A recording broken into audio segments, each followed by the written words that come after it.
tea mornings.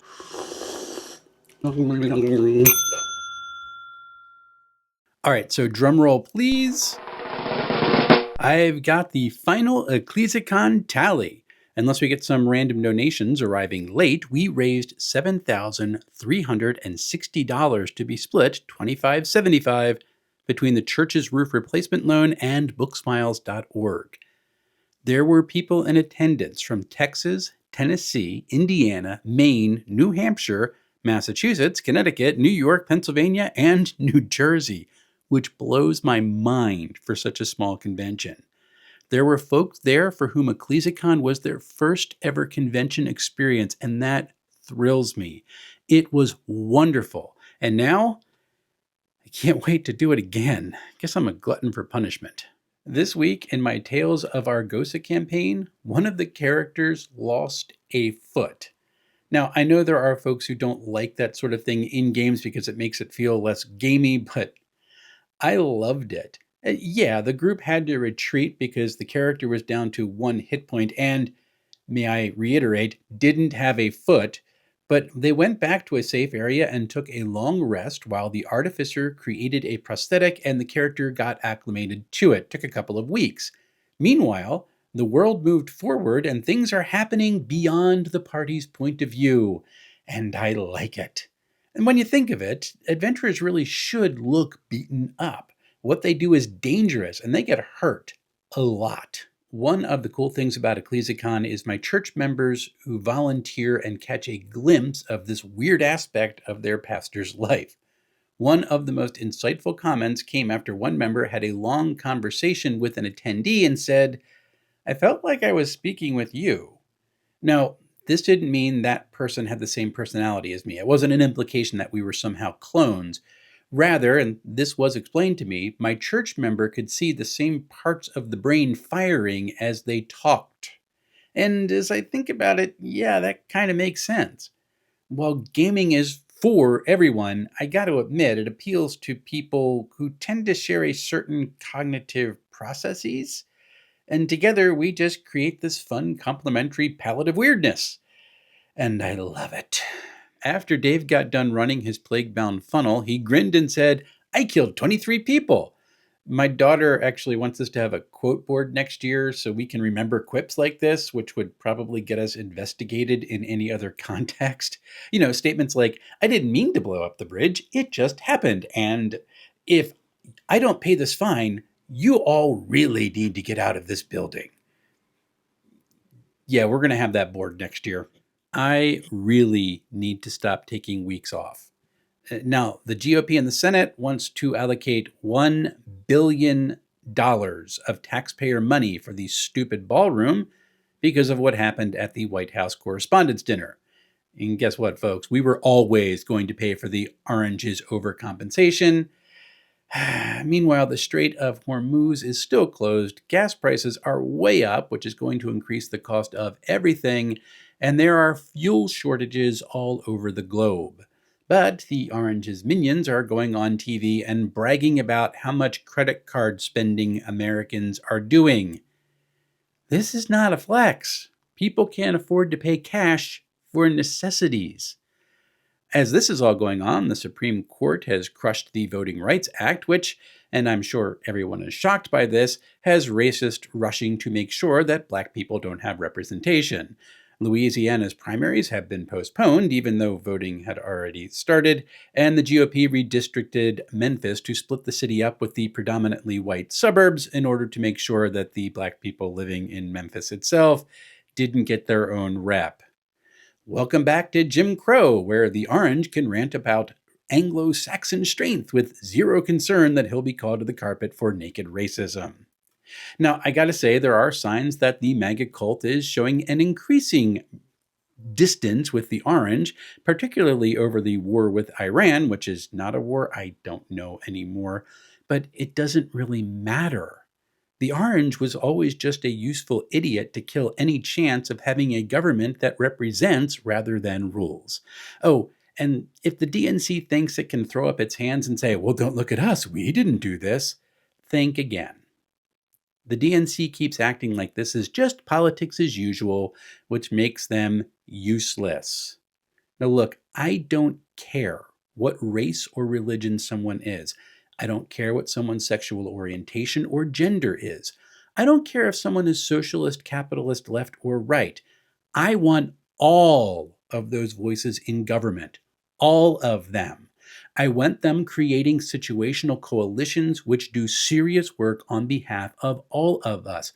I may not always agree with some of the things that they try to do, but at least I will know they're trying to do it for all of us because they got to work together to get the support. And that can't happen if people keep thinking that the pseudo-official letter next to a person's name is really what matters. These teams, they have failed, and it's past time they went away. What I do not want is a government designed to prop up the economic dominance of less than 1% of the population, using the myths of racial, religious, or gender superiority as a smokescreen to rob all of us blind. And that's where we live now. God help us. I've got my Numenera game scheduled for May. Woohoo! If people can't play, we may have to add a player or two, though, because I am just getting started with this group and I do not want to give up this campaign. Monte Cook Games has released the unproofed preview version of the Cypher character rulebook to backers, and so far I'm impressed. There was a big push to talk about speeding up character creation in Cypher, but I really wasn't visualizing what they were going for that well as it was happening. Having read that chapter now, though, I get it. It is a lot faster, and the customization that Cypher system is known for is very much still in play. Now, power gamers might get a little upset because the different descriptors and foci have all been balanced out to give the same amount of mechanical boost to each character. But if you're worried that this balancing will make all the characters feel samey, I think Monte Cook has done a great job of keeping them feeling unique. I cannot wait to run this new version, and the Orshan incident is going to be converted to Cypher rather than Cypher system, so I'll get to play with it now. My eyes are old, and this means I look for readable dice before all else. I do enjoy beautiful dice, so I'll pick some up when I can, but readability, that's always the key. One day I'm going to get a nice padded dice tray and get some real gemstone dice because real gemstone dice, but even then, they're going to have to be readable. Tired eyes. Speaking of readability, I'm trying to reduce strain on my eyes while also slowing down my workflow so I enjoy the process more. And to that end, I have ordered a Boox Note Air 5C. This is a color e-ink Android tablet, and Boox is known for having a decent refresh rate on the screen, which makes it a little bit more usable.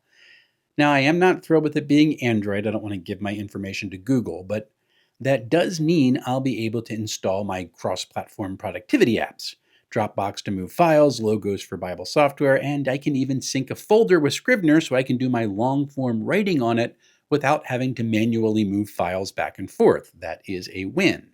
Now, e-ink is slower than an OLED screen, much slower. It's not the same. But that's not what I'm talking about when I say slow down the process. For the last year or so, I have been using my Kobo Libra Color to write out my notes for my TTRPG sessions and then typing them out into Scabbard when it's been helpful. It's how I've built settlements, fleshed out NPCs, and taken notes during a session. I have loved this process. The screen is just a little bit too small though, so I wanted to get something that was a bit larger and also a bit faster. The Boox will cover that, and it'll also allow me to put some of my TTRPG books on it, which I like because the bigger screen, they'll be more readable. I'll be moving my out and about sermon prep to this device, which I'm looking forward to, and most of my session and adventure prep is going to be happening on the Boox, written out longhand. That's going to be fun. Even better, that 10-inch screen is still small enough to be a perfect carry-out device just to have at the ready all the time. And the e-ink will benefit from more light with less glare. Expect a video on how I use my e-ink tablets for session prep pretty soon. And yes, for those who are saying it to themselves, I could just use paper, and believe me, I considered it. But here's the thing. I'm left-handed, so all those cool notebooks that people use, they do not work for me because my hand's always pressing on the pages where they're turned and it becomes very, very crampy. And I've also been free of the constant e-ink stain, not e-ink stain, just ink stain on my left palm for decades. And I am not interested in going back to that at all. The e-ink tablet, that solves that problem for me. And also, I can actually search my handwriting on all of my mobile tablets that I use handwriting on, which is a nice bonus. It works pretty well too, even though I've got left-handed scratch for handwriting. It's pretty cool. One last thing, and folks who have been involved in my community tab on the channel already know this, because the number of ad breaks, particularly on recorded live streams, are getting so bad and so numerous, I am considering reopening my Patreon. I'll upload my videos there so they'll be ad-free, and I may even start sharing some of my handwritten notes for folks who are interested in that process. Now look, do not worry, I am not leaving YouTube. Also, if you're not interested in moving, I'm doing my best to make ad breaks make more sense for the viewer, which I hope makes the experience better for everyone who's not already on YouTube Premium. Now, I've not made a final decision on this, but I want to let you know what my thought process is. I'm just trying to give people an option to have a better experience. That's it. Coffee contributors will still be a thing here, but I'll add patrons of caffeination over on Patreon if I reopen it. Patreon's going to cost a little bit more because they've raised their minimum basically. So that's one of the reasons why I'm slow to take this up. I don't want to just suck money from people. I just want to give the good experience. And whatever happens, wherever you watch, thank you. Concoction is coming, May 29th through 31st in Vineland, New Jersey. Come and see me there. I'll be running the same 2 games I ran at Ecclesicon, and as of this filming, I've got seats available. And there's the link to my schedule if you'd like to come and roll some dice with me. Now, Coriolis the Great Dark and Redacted are both read, and I am ready to review them. I just need to find time to write the reviews. Time is conspiring against me. After that, I've got a slew of titles waiting, including the nice boxed campaign for Coriolis the Great Dark, which looks amazing, and Shadow West. Looking forward to that. On the live stream front, John Hambone McGuire will be here on the channel talking about his new backer kit campaign for Shadow Dark. That discussion will be happening Monday, May 11th at 8:30 p.m. I hope you can surf in. It is my pleasure to bring you all of this content. This really is the best midlife crisis ever. And until we see each other again, folks, happy playing, everyone.